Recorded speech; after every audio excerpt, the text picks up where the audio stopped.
Rain cascades down the dimly lit streets as Elena steps into the warmth of an old bookstore. The scent of aging paper and leather bindings greets her, earthy and timeless. Beads of water drip from her coat as the bell above the door jingles faintly. She offers a polite nod to the elderly storekeeper and meanders toward the shelves. Her fingertips grazing worn titles she can barely make out in the dim light.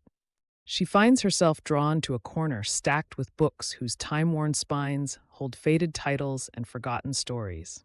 One book, its cover nearly peeling, seems to call to her. As she pulls it gently off the shelf, a small, dusty envelope slips out and tumbles to the ground. Elena kneels to retrieve it, her brow furrowing as she reads the words on the front. To the one who finds this, you were meant to. The rain outside intensifies, tapping on the windows like impatient fingers. Elena opens the envelope carefully, the paper inside crinkling with age. It's a letter penned in elegant cursive, dated 50 years ago. My dearest, by the time you read this, I fear I may not see you again. You brought light into my world, and though I could never tell you what you meant to me, I hope to try tonight, beneath the old clock tower at dusk. But should fate keep me from making this promise real, know that not a day will pass without you in my heart. My greatest regret will always be the moments we could have shared. Elena's heartbeat quickens. She rereads the letter, questions swirling in her mind. Who was Daniel? What had happened to him? And why hadn't his love found this letter before her? Driven by curiosity, she searches his name online. Her breath catches as she finds an article. A tragic story of a young man, Daniel Whitmore, who went missing the very night he was meant to meet his love under the town's clock tower. The mystery had remained unsolved for over 5 decades. Impulse overtakes her as she slips the envelope into her pocket.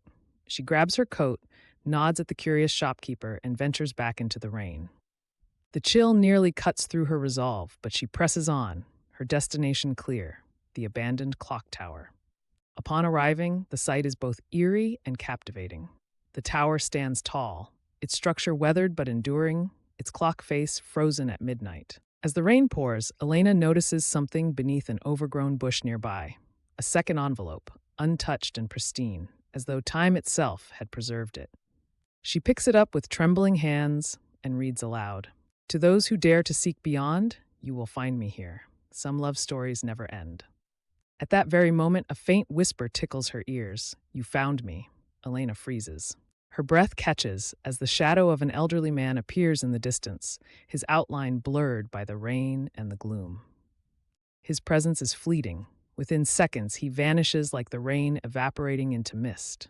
Elena's hands clutch the letters tightly as emotions she can't name overwhelm her. The echoes of the clock tower chime softly, and though the moment feels surreal, a warmth settles in her chest.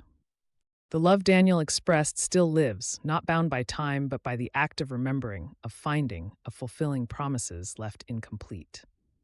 Standing there as raindrops cascade like falling stars, Elena realizes she has just become part of something profound, a bridge between the past and present, between regret and closure. Some love stories, she now knows, don't end. They wait, holding on to hope and promises, until someone is brave enough to find them. As the screen fades to black, the chime of the old clock tower rings one final time, echoing across the rain-soaked streets, leaving a lingering sense of time, love, and fate.